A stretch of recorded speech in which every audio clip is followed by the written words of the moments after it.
So it all started when I connected with Nueva Vista for the first time in January 2022. Yeah, 2022.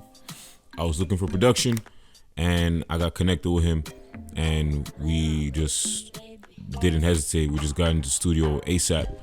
I came up to him with a few ideas here and there. You know, we're just trying to like put some stuff together. But eventually some ideas started forming when, you know, he started adding more layers and layers to the instrumental. Obviously, I'm not a producer necessarily or a sound engineer, so I don't got the full straight lingo for it. But he started putting layers and layers and layers. He started playing around, and then once we got the tempo and we got the drums kicked. Once we got the drums and the idea, the melody, I was like, all right, I think we're getting somewhere. And while he was doing that, all the type of melody that kept coming back to my head, or the harmony, I don't know which word to use, was dun dun dun dun dun dun dun dun dun dun. Like I kept repeating that in my head and then just adding words as I kept internalizing and repeating that. I kept seeing the idea of a door as he kept working on. I kept seeing the idea of a door. You came in, knocked my door. You came in, knocked my door. I went and touched your door. Something like that. As I kept doing that, he just kept working more on it. Yeah, until it just clicked. I was like, if you knock my door. I was like, okay. Once that was there, I was comfortable. I was like, okay, there's something there. And I left the studio with just that in mind. If you knock my door. I started playing a movie in my head where it's like, yo, what happens when you knock on somebody's door? You're looking for trouble, especially when you're not supposed to be with that person. So I just kept thinking of all like, you know those memes where it's like when you chilling with the person you told your girl not to worry about, that type of thing. And I just took it to the extreme, and it was like, okay, how many times do I be home chilling, doing my thing, maybe with a drink in my hand, maybe whatever, and then I get a text be like, yo, what are you doing? What are you saying? And it's like, you know what I'm saying? I ain't doing nothing. I'm home. I ain't got no plans. I'm gonna pull up. It's like, all right, if you pull up, you already know what it is, you know? And that's the context I decided to play with. And that just allowed me to write the verse, you know? The chorus only has 2 lines. If you knock my door, you ain't going home. That's it. And then from there, you could go wherever you want with it. So I literally took that image of me kicking it at home, drink in my hand with my phone buzzing. I don't recognize the number, so I won't touch it. If you call me and I don't know your number, I'm not gonna pick it up. Do you know how people get scammed every day? I be getting scam numbers daily. So I don't be picking up numbers. If the number isn't saved or it says private or blocked, 9.999 10 times out of 10. I will not pick it up unless I know I'm expecting a phone call at a specific range of time from somebody. Then I'll take the risk to pick it up. But more times than not, I will not pick it up. So if you're important, you're going to leave a message, or you're going to text me, or you're going to send me a voice note, which leads to the next line. I don't recognize the number, so I won't touch it. Missed call now is followed by a voice note. She like, where you at tonight? I got no husband, you know? So it's like, that's my real life. It's a simple moment in life. I decided to put into words. It's like, if you're really trying to reach me, you're going to leave a voice note. Where you at? Tonight I got no husband. It's like, shit. Well, if you're looking for a husband for the night, then, you know, if you knock my door, go and get it popping. And then the rest follows suit. See, I recognize that voice from a mile away. I know I got a choice. Do I stay away? Some people have called me where I've had their numbers, but they call me from a different number for whatever reason. I have the choice. It's like, yo, do I say vague sur toi, or I say, you know what, pull up. Hey, listen, if I feel you like that, I might just take the risk and say pull up. Give in to the temptation since you claim that your body's been waiting. Girl, I know your situation. At home, you an angel, but with me, you wanna move like a bad gyal. That part, I know your situation. At home, you an angel. That's a nod to Fabulous. Can't let you go, baby girl. I know your situation. Sometimes I know you get impatient. And I think that was probably a core influence to the rest of the song. But with me, you want to move like a bad gal, you know? So it's like, You know, those who know that song, that's one of my favorite Fab tracks, Can't Let You Go. That's the MC side of me, just trying to, like, you know, sprinkle a few Easter eggs, you know. So pull up to the Addy for curfew. Got a few things I can learn you. Pull up to the Addy for curfew. That is just, if you were in Montreal or if you were in Quebec during the, I don't want to say the C word, but you know, when the world shut down. And at one point, Tonton Logo decided to give us curfew. Those who know, I had the Nobody's Watching show, you know, where nobody's watching, you know, Instagram live every day after 8 p.m. when curfew was in effect. And I would just go on live and just talk bare trash. But shout outs to everybody who was rocking. Yeah, that was really a source of entertainment for some people. So some people were like, yo, it's 8 o'clock, where are you? I'm like, damn. Okay, so yeah, so pull up to the Addy for curfew.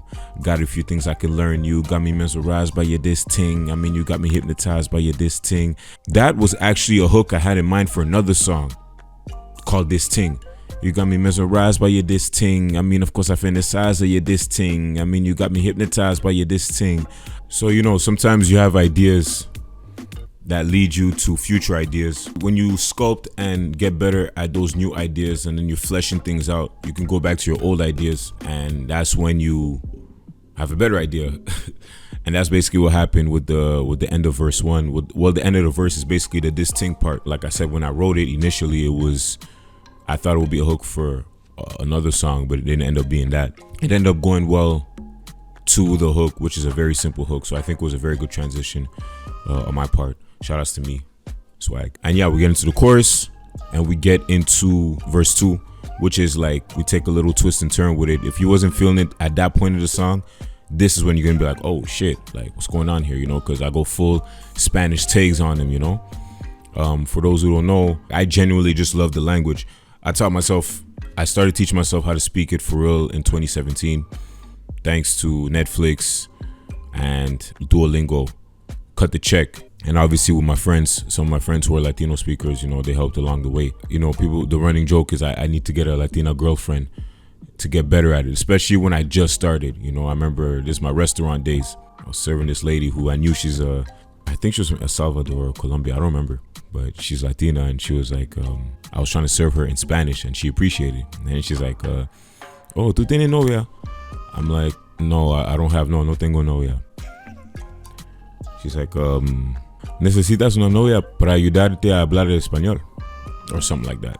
I was like, and I laughed, you know. It's like, oh, that's the best way to learn. But anyways, no, I don't have a Latina novia to help me with my Spanish.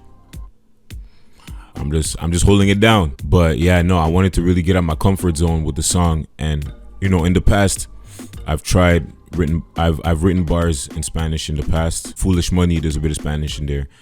Even before that, you got I Owe You off my 2017 project Sin Miedo. Sin Miedo, the title is in Spanish. So that was when I was gradually trying to get into it and just be more comfortable. But on this song, I was like, you know what? Let me really just go all out and just give, like, you know, let me give him a whole section.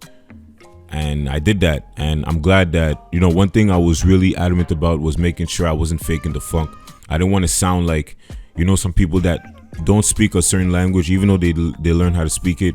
And then when they try to express themselves in it, especially artistically, and you're not of that culture, you're not initially from that culture, you don't want to sound fake. You don't want to sound like you're doing too much. So I remember I was in the studio, I was like, I was talking to Nueva Vista, I'm like, yo bro, like, feel free, like you're from Salvador, so like tell me if you feel like it's cringy. Like, I did not want to be cringe. And he told me, he's like, nah, you're fly, because your accent is as neutral as can be for somebody who is not a Latino, and you're not trying to force it and sound like you're trying to be from there or whatever.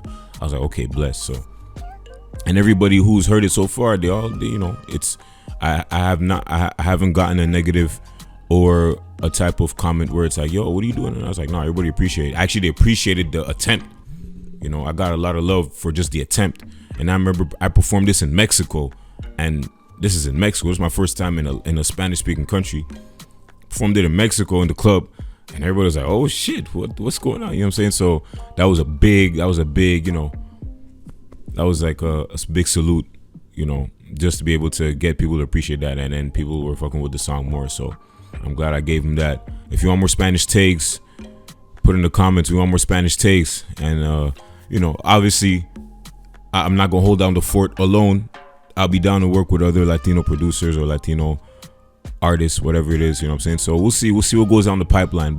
And the funny thing is that in that section, that's when it switches up. Initially, there was no reggaeton drums. Then my boy Frank, shout outs to him. A lot of people don't know this, and I'm saying this live now for the world to know. I played him a previous version of it in the whip, and he's like, yo, you should throw on reggaeton drums under your Spanish verse.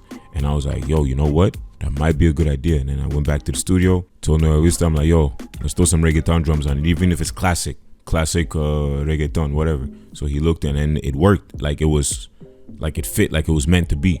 And then when we were there, we're like, yo, we lit. So when that section is done, we're going to the rest of the verse, you know. If you ain't trying to slide in that homestay, or we can go into the, you see, I'm even forgetting the bars. Anyways, we're going back to the last chorus, and that's the track.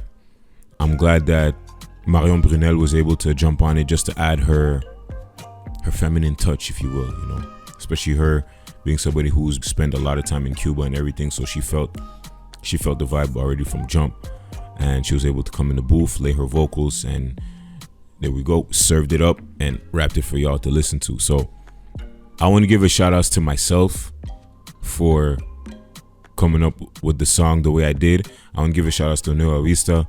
That was the first song. That was the first time we were in the studio and the first song we ever worked on together. And that's what we had. So that's the first song. I got more with him, but I'm so proud that was the first song we were able to put together and create. So shout outs to you, bro. Appreciate you for real. And shout outs to me. Did I shout out myself already? Well, if I did, fuck it, I'll do it again. Shout outs to me for doing it again. Shout outs to me for writing it, for coming up with it the way I came up with it. And shout outs to you, the viewer, the listener, for showing love. Quick note, we shot the video in springtime. I might do another video just for the music video itself. Actually, let me know what y'all think. If y'all want me to do another breakdown for the music video, let me know and I'll do one. But in the meantime, I just want to say shout outs to Prince Ajayi behind the camera. Shout outs to the production team. Shout outs to Dolce Reme, beautiful black actress, African queen. You know what I'm saying? She held it down. Shout outs to Trish. Shout outs to Coco. Shout outs to Homiga. Shout outs to Bros, Glenn. You know what I'm saying? Shout outs to everybody who's involved in either the making of the song or the making of the video, and however you helped. Shout outs to Rosemont Gin. With that being said, it's your boy Taigenz, Knock My Door. First single off my album, Chop Life, which is coming very soon this year. If you haven't listened to it yet, go listen to it. And if you have, listen to it again. Go watch the music video, watch the lyric video, and just jam with your boy, you feel me? And with that, I'm going to see you on the next one. Peace. If you knock my door,